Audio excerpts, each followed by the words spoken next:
এই তো এই পেয়ারা তৈরি করা হবে এখন। এটার সাথে কি কি মশলা দিই দেখেন। হ্যাঁ,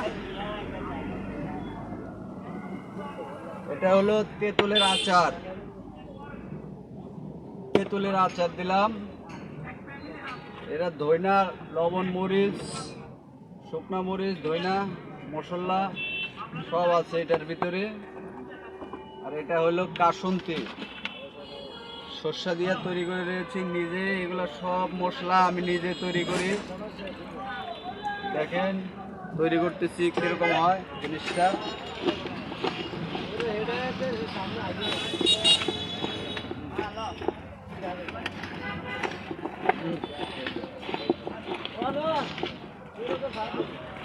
ও, সে কালার হয়ে গেছে।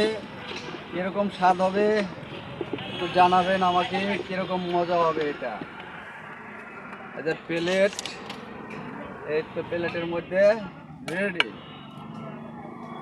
রেডি, এখনো প্রস্তুত হয়নি। এই তো প্রস্তুত হয়নি।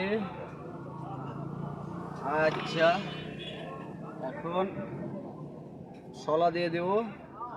হ্যাঁ, এই যে দেখুন কিরকম হয়েছে, খেতে কিরকম লাগবে জানাবেন ইনশাল্লাহ। আর কারো মনে চাইলে চলে আসবেন লক্ষ্মীপুরে। আসসালামু আলাইকুম।